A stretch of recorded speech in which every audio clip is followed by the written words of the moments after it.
जय Shri Shyam to all the student. बच्चों, अगर 30 डेज की प्रिपरेशन में आप सीए फाउंडेशन सितंबर 26 क्लियर करना चाहते हो तो वीडियो को एंड तक जरूर देखना। मैं आपको 30 डेज की रिवीजन स्ट्रैटेजी बता रही हूँ फॉर सितंबर 26 अटेम्प्ट।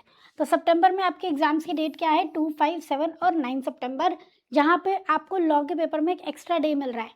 सेकंड को अकाउंट्स है, 5 को लॉ है, फिफ्थ को लॉ है। ठीक है, तो 3 और 4 आपको 2 दिन मिल रहे हैं लॉ के लिए, तो बात का ध्यान रखना। तो आपके पास मैं 30 डेज की रिवीजन स्केड्यूल बता रही हूँ। अगर आपने 30 दिन बहुत बढ़िया से यूटिलाइज कर लिए, बेस्ट टाइम है ये अपने रिजल्ट को नेगेटिव से पॉजिटिव में बदलने का। आप आराम से सीए फाउंडेशन क्लियर कर लोगे। ठीक है, तो आपका सेकंड को मैंने आपको बताया अकाउंट्स का एग्जाम है, फिर उसके बाद फिफ्थ को आपका एग्जाम है। तो आपको यहाँ पे जो टफेस्ट पेपर लगता है लॉ, उसमें आपको 2 दिन का टाइम मिल रहा है। फिर आपको सितंबर को क्यूए का एग्जाम है और 9th को इकोनॉमिक्स का। 7th ऑफ सितंबर को क्यूए का एग्जाम है, 9th ऑफ सितंबर को इको का एग्जाम है। जो आपका अकाउंट्स और लॉ का एग्जाम है 3 आवर्स का रहता है, 2 to 5 सब्जेक्टिव होता है। क्यूए और इको जो है ये आपका 2 to 4 होता है, और ये नेगेटिव मार्किंग के साथ आपका एमसीक्यू बेस्ड एग्जाम होता है। ठीक है, क्लियर है? चलिए, अब नेक्स्ट 30 डेज के लिए आपके 4 रूल क्या होंगे। पहला रूल, आपको चीज़ों को रिवाइज करना है, दोबारा से पूरा याद नहीं करना है। लिखना है, लिखने की प्रैक्टिस ज़्यादा से ज़्यादा करनी है, सिर्फ रीड नहीं करना है। ठीक है, और एमसीक्यू पेपर्स आपका एग्रीगेट डिसाइड करते हैं, क्योंकि एमसीक्यू पेपर में आप नेगेटिव मार्किंग के लूप में फंस जाते हो। तो उनकी अच्छे से प्रैक्टिस करनी है, और नेगेटिव मार्किंग से कैसे बचना है वो आपको डिसाइड करना है, और प्रॉपर स्लीप लेनी है। नींद छोड़ के पढ़ाई नहीं होती है। ठीक है, तो प्रॉपर अपनी 6 to 8 आवर्स की स्लीप का भी ध्यान रखना है आपको। तो आपके नेक्स्ट 30 डेज को मैंने कैसे डिस्ट्रीब्यूट किया है। पहला है 15 डेज।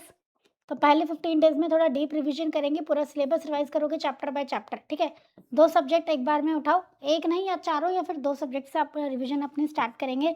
अपनी फॉर्मूलाज की और सेक्शंस की शीट बनाते चलेंगे। फिर नेक्स्ट हमारे 10 दिन है, 16 से लेकर 25। इसमें हर अल्टरनेट डेज पे एक फुल मॉक टेस्ट देके चलना है। ठीक है, और जिस दिन आप मॉक टेस्ट नहीं दे रहे हो उस दिन आप पेपर को एनालाइज करोगे और सब्जेक्ट को रिवाइज करोगे। जो गलतियां की हैं उनको रेड पेन से मार्क कर लेना और उनको देखना कि क्या गलती हुई है। ठीक है, तो इस तरीके से कम आपको 4 mock test full mock test सारे सब्जेक्ट्स के देने हैं, ईच सब्जेक्ट के देने हैं। उसके बाद लास्ट के हमारे पास 5 दिन होंगे। ठीक है, 28 अगस्त से 1 सितंबर। कोई नया चैप्टर नहीं करनी है, कोई नई रिवीजन नहीं करनी है, पुरानी ही रिविजन्स को, पुराने नोट्स को, फॉर्मूलाज की शीट को और सेक्शंस की शीट को ही आपको रिवाइज करना है। ठीक है, पेपर 1 अकाउंटिंग का है, तो उस पे हम थोड़ा सा ज़्यादा फोकस करेंगे लास्ट के डेज में। अब डे 1 to 15 डीप रिवीजन में आपको क्या-क्या टॉपिक्स को ध्यान में रखना है।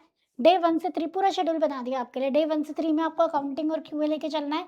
ठीक है, अकाउंटिंग में theoretical framework, accounting process, depreciation, BRS, rectification, और क्यूए में आपको ratio, proportion, indices, logarithm, equation, inequalities ये वाला करना है। डे 4 to 6 में आपको लॉ और इको करनी है। लॉ और इको में इंडियन लॉ में Indian regulatory framework, Indian contract act कर लो। इको में nature and scope, theory of demand and supply और इलास्टिसिटी कर लो। फिर डे 7 to 9 में आपको अकाउंट्स और क्यूए लेके चलना है। ठीक है, इन्वेंट्री, बिल ऑफ एक्सचेंज, ये सारे चैप्टर्स के नाम लिखे हैं, हम स्क्रीनशॉट ले सकते हो। ठीक है, क्यूए में time value of money, permutation, combination, sequence and series. Day 10 to 12 में आपको बिजनेस लॉ में sale of goods and partnership LLP कर लेना है, और इको में production cost, price determination, business cycle, national income कर लेना है। उसके बाद डे 13 to 15 में आपको अकाउंटिंग का मैंने बता दिया कौन कौन से चैप्टर करने हैं, और बचे हुए लॉ और इको के आपको यहाँ पे सब्जेक्ट्स को चैप्टर्स को निपटा लेना है। तो ये पूरा शेड्यूल है, इसका आप स्क्रीनशॉट ले लो। ठीक है, उसके बाद नेक्स्ट आपको 10 डेज में क्या करना है। नेक्स्ट 10 डेज में आपको पेपर को लिखना है। पेपर लिख रहे हैं आपको ज़्यादा से ज़्यादा, मैंने आपको बताया हर अल्टरनेट डेज पे एक फुल मॉक टेस्ट पेपर को लेना है। क्वेश्चन को एनालाइज करना है, कॉन्सेप्ट गैप को दोबारा रिवाइज करना है, गलतियों को एनालाइज करना है, ये गलती कहाँ हो रही है, कॉन्सेप्ट में गलती हो रही है कि प्रेजेंटेशन में गलती हो रही है, और अकॉर्डिंगली जब आप नेक्स्ट टेस्ट दोगे तो आपको उन सारी मिस्टेक्स को ध्यान में रखना है। ठीक है, कोशिश करेंगे पहले अकाउंट्स करें, फिर क्यूए करें, फिर लॉ करें, फिर इको करें, बाकी आप अपने हिसाब से अपना सीक्वेंस सब्जेक्ट्स का रख सकते हो। ठीक है, लास्ट के 5 डेज में आपको क्या करना है, अकाउंट्स के फॉर्मेट रिवाइज करने हैं, ट्रू फॉल्स एंड और थ्योरी रिवाइज करने हैं, क्यूए के फॉर्मूलाज रिवाइज करने हैं। ठीक है, और बिजनेस लॉ में आपको सेक्शन नंबर, डेफिनेशन, प्रोविजंस, जो मतलब आंसर राइटिंग फॉर्मेट जो है उसकी प्रैक्टिस करनी है। इको में डायग्राम्स हो गए, थ्योरीज हो गई, वो सब अच्छे से रिवाइज करना है। कुछ नया नहीं करना है, कुछ नया नहीं करना है। ठीक है, अब जो आपके एग्जाम के डेज है उनमें आपको कैसे काम करना है। 2 सितंबर को तो अकाउंट्स का पेपर है, उसके बाद 3rd और 4th सितंबर को आपको 2 दिन मिल रहे हैं। उनमें आपको लॉ को रिवाइज करना है, कॉन्ट्रैक्ट एक्ट, कंपनीज एक्ट, और डे 1 पे कर लेंगे और बाकी के एक्ट डे 2 पे कर लेंगे। और 5 सितंबर का पेपर नंबर 2 आपका हो ही जाएगा लॉ का। 6 सितंबर को जो आपका एग्ज़ाम है, आपको क्यूए की formula sheet, MCQs, full course mock test, statistics के सारे फॉर्मूलेज़ अच्छे से रिवाइज़ करने हैं, कैलकुलेटेड ट्रिक्स अच्छे से रिवाइज़ करनी है क्यूए के लिए स्पेशली। उसके बाद 7 सितंबर को आप क्यूए का पेपर दे देंगे और 8 सितंबर को जो आपको इको का टाइम है, पूरी थ्योरी, पूरा इको का एक बार आप कंटेंट देख लेना।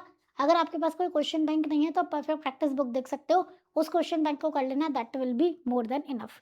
फिर आपका इको का पेपर हो जाएगा। अब आप देखो कि आपको कैसे पढ़ना है। भैया आप 10 से 11 घंटे कम से कम पढ़ना पड़ेगा। मैंने एक टाइम टेबल बनाया है जिसमें आप 10 से 11 घंटे पढ़ भी लोगे और आपको प्रेशर भी फ़ील नहीं होगा। 5:30 बजे उठेंगे आप, 5:30 से 6 फ्रेशन अप हो जाओ, थोड़ा-सा वॉक पे जाना है, आधा घंटा वॉक कराओ। उसके बाद 6 से 8:30 आप पढ़ो, अकाउंट्स ले लो, ठीक है? नींद आती है ना उस टाइम, तो अकाउंट्स कर लो। उसके बाद 8:30 से 7 ब्रेकफास्ट, वॉक, नहाना-धोना ये सब हो जाएगा आपका। उसके बाद 9:15 टू 11:45 क्यूए करेंगे आप।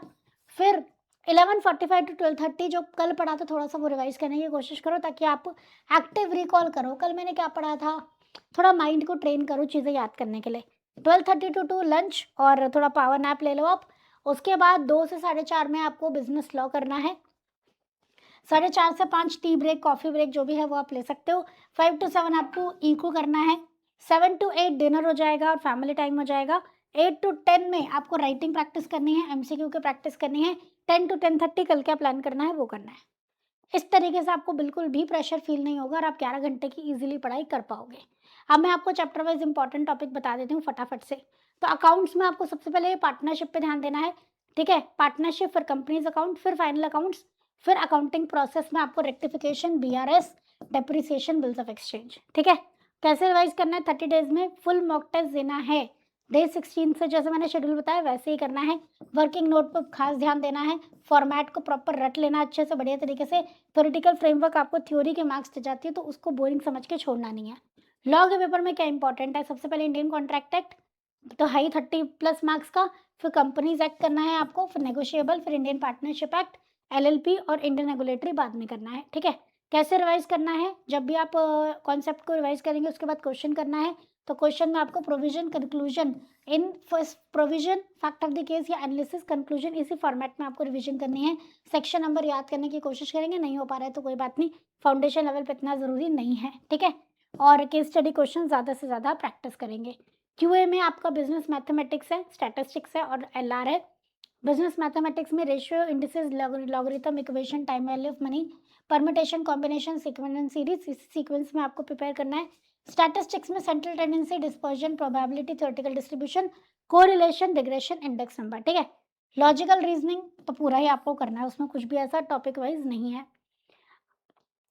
अब क्यूए में आपकी स्पीड मैटर करती है, तो आपको स्पीड प्रैक्टिस करनी है। 30 एमसीक्यू इन 30 मिनट, चेक करो, फिर गलतियाँ क्या है वो देखो, ठीक है? फॉर्मूला शीट बना लो, A4 फॉर्मूला शीट बना लोगे। नेगेटिव मार्किंग के रूल को ध्यान में रखना है, ठीक है? अगर आपने उतने ही मतलब बहुत लिमिटेड क्वेश्चन अटेम्प्ट किए हैं, तो आपको नए क्वेश्चन नहीं ट्राई करने हैं। ऐसा ना हो नेगेटिव मार्किंग की वजह से मार्क्स कट हो जाए, ठीक है? पहले लॉजिकल रीजनिंग कर लो, उसके उससे ईज़िली आपके मार्क्स। एग्ज़ाम हॉल में ना पहले लॉजिकल रीजनिंग करना, ठीक है? ईज़ी रहेगा।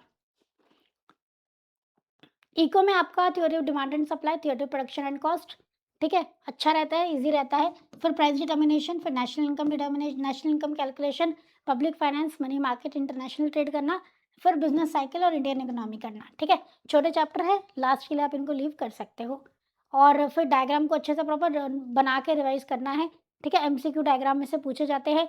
न्यूमेरिकल की लिस्ट आपको रेडी रखनी है, जो आप एग्जाम के टाइम पे रिवाइज कर सको। इकोनॉमी में आपको प्रॉपर से रिवीजन कर लेनी है, ठीक है? बात के लिए नहीं छोड़ना, साथ के साथ रिवीजन करके चलो। और 100 क्वेश्चंस को 100 या 110 मिनट्स में सॉल्व करने की कोशिश करो। रीड करके एमसीक्यू आइडेंटिफाई करना है, क्योंकि इसमें भी स्पीड मैटर करती है, ठीक है? इस तरीके से आपको पढ़ना है। एग्जाम हॉल में क्या ध्यान रखना है और क्या अवॉइड करना है, आपको 50 मिनट्स रीडिंग टाइम जो मिलता है ना, पेपर 1 और 2 में मिलता है, 3 और 4 में नहीं मिलता है। तो उसमें आपको प्रॉपर पेपर स्कैन कर लेना है और अपने क्वेश्चंस को आइडेंटिफाई कर लेना है, ठीक है? आपको पता है 100 मार्क्स का क्वेश्चन है, यू हैव 180 मिनट्स। 30 मिनट्स आप लीव कर दो रीडिंग के लिए, मतलब रिवीजन के लिए, तो 150 मिनट है। 100 मार्क्स का क्वेश्चन है, अराउंड 1.5 मिनट पर मार्क आपको मिल रहा है। उस हिसाब से आपको अपना टाइम मैनेज करके चलना है। फाइनल आंसर, कंक्लूजन को अंडरलाइन करना है, हर क्वेश्चन अटेम्प्ट करने की कोशिश करनी है और लास्ट 15 मिनट्स या 20 मिनट्स आपको रिवीजन के लिए छोड़ने हैं। क्या नहीं करना है? लास्ट में, जो लास्ट के 5 दिन में नया चैप्टर नहीं पिक करना है, ठीक है? गेस नहीं करना है, 3 और 4 पे नेगेटिव मार्किंग हो जाएगी। पेपर एग्ज़ाम हॉल से बाहर निकलने के बाद डिस्कशन नहीं करना है और रात को पढ़ेंगे, दिन में सोएँगे ये नहीं करना है क्योंकि आपका एग्ज़ाम दिन में है, ठीक है? क्लियर है? और आपका प्लान आपका है, अपने फ्रेंड्स के साथ कंपैरिज़न आपको नहीं करना है, इन बातों का आपको ध्यान रखना है। आपको अगर प्रिपरेशन के लिए हेल्प चाहिए तो हमारा सीए फाउंडेशन ओटीटी ले सकते हो आप, ठीक है? इसमें आपको प्रॉपर वीडियो लेक्चर मिलेंगे, एन नंबर ऑफ टाइम आप देख सकते हो, लाइव डाउट क्लासेस मिलेगी, सब कुछ मिलने वाला है, ठीक है? और साथ में एक टेस्ट सीरीज़ आपके पास होनी चाहिए, ऑलरेडी है तो बहुत बढ़िया बात है, नहीं तो टेस्ट सीरीज़ ले लेंगे जिसमें आपको जो चैप्टर वाइज़ है 2-2 टेस्ट मिलते हैं और फुल कोर्स मॉक टेस्ट भी मिलते हैं, तो अराउंड 450 प्लस आपको सारे टेस्ट मिला के मिलते हैं, जिससे आपकी बढ़िया प्रिपरेशन हो जाएगी, प्रॉपर चेक होके मिलते हैं प्रॉपर कमेंट्स के साथ। ठीक है? तो ये दोनों चीज़ें आप लोग ध्यान रखना। टेस्ट सीरीज़ तो सभी बच्चों के पास होनी ही चाहिए और अपने फ्रेंड्स के साथ भी इस वीडियो को ज़रूर शेयर कर देना। टेस्ट सीरीज़ के बारे में ज़रूर शेयर कर देना। ये टेस्ट सीरीज़ ओटीटी हमारी जो वेबसाइट है उस पे आपको मिल जाएगी www.escholars.in पे, ठीक है? तो वहाँ से आप एक्सेस कर सकते हो या फिर हमारी सपोर्ट टीम को कनेक्ट कर लेंगे ऑन 8888880402। क्लियर है? सारी बातें समझ में आ गई है? पूरा शेड्यूल मैंने आपको बता दिया है। बस अब आपको शेड्यूल को फ़ॉलो करना है। 30 डेज़ में आप अपने रिज़ल्ट को चेंज कर सकते हो। नहीं पढ़ोगे तो पॉज़िटिव से नेगेटिव हो जाएगा और पढ़ोगे अच्छे से, जैसा बताया है वैसे, तो नेगेटिव से पॉज़िटिव भी हो सकता है। ठीक है? तो मिलते हैं नेक्स्ट वीडियो में। ये वीडियो यहीं पे एंड करते हैं। Thank you so much everyone. जय श्री श्याम।